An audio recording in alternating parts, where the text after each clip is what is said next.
Welcome, and thanks for joining us today for today's press conference.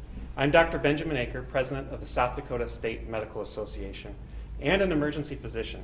I'm on the front lines of the COVID-19 fight. A group of organizations in South Dakota have joined to recommend and promote masking as COVID-19 cases and hospitalizations surge throughout the state and wider region. Behind a simple message of Mask Up South Dakota and the hashtag MaskUpSoDak, these organizations include both people here today and some that are joining us virtually. I'll be the only one speaking today, but you can reach out to any one of the organizations with questions, either virtually or after the press conference. As I said, I'm representing South Dakota State Medical Association, including all of the professional groups standing together today. I'm joined today by Bob Sutton, President and CEO of Avera Health, Dr. Mike Wilde with Sanford Health, Chief Medical Officer at Sanford USD Medical Center, the Mayor of Sioux Falls, Paul Tenhaken, representing the South Dakota Municipal League, Rob Munson with the School Administrators of South Dakota, Deb Fisher-Clemens, President of the South Dakota Nurses Association, Eric Gaikowski, AARP South Dakota State Director, and Deborah Owen with the Greater Sioux Falls Chamber of Commerce. Joining virtually or also involved are Monument Health, AARP South Dakota, the South Dakota Association of Healthcare Organizations, South Dakota Chamber of Commerce and Industry, the Great Plains Tribal Leaders Health Board, Community Healthcare Association of the Dakotas, the American Cancer Society, and more that are footnoted on the press release that you will receive. I want to be clear. We are clinicians, organizations, and business entities. We are not here asking for a governmental mask mandate. We appreciate the governor's call to action for personal responsibility in helping to slow the spread of COVID-19. This group supports keeping South Dakota open, and the safest way to do that is to practice good hand hygiene, social distancing, and wearing masks. So we are calling on South Dakotans to help to manage healthcare resources and workforce so we can help those who need to be hospitalized. Masking can also help businesses to retain workforce and to help keep businesses open. Masking is a simple act that each one of us can participate in, and it can save lives. If you mask, that life could be your mother, father, your friend, or even your own. We are all in this together, and by taking steps such as masking, we can get through this. The Centers for Disease Control and Prevention has affirmed that wearing masks can help communities slow the spread of COVID-19 when worn consistently and correctly by the majority of people in public settings, and when masks are used along with other preventative measures, including social distancing, frequent hand washing, and cleaning and disinfecting. Health experts recommend that people wear masks whenever they're in a public setting or with people other than those they live with. Masks are more effective if everyone wears a mask. Just as South Dakota was able to flatten the curve this spring, residents can do their part to slow the spread of the virus this fall. This will take a renewed and greater commitment on everyone's part to adhere to a list of preventative practices. We are asking people to double down on doing what they can to help. Our COVID hospitalizations have risen dramatically. Hospitals are very busy, and some have been operationalizing steps and surge plans to increase bed capacity, but there is an upper limit that we hope we don't reach. Numbers could continue to climb if we stay on this trajectory. At the same time, we're dealing with flu season as well. In healthcare, we also need to be open to care for people who have cancer, heart disease, diabetes, accidental injuries, and more. We need to have a healthy, well-rested workforce, not a workforce that is stretched too thin. Workforce is not only important in healthcare, it's important to employers across the state, our schools, our cities, and our retailers. These things are important in our businesses so we can keep our workforce healthy and keep our businesses open. We are here to ask South Dakotans for a renewed and greater commitment to follow a list of preventative practices recommended by the CDC. Wear a mask to cover your mouth and nose when around others. Practice social distancing. Put 6 feet of space, about 2 arm lengths between yourself and people who don't live in your household. Practice good hand hygiene. Wash hands often and use hand sanitizer.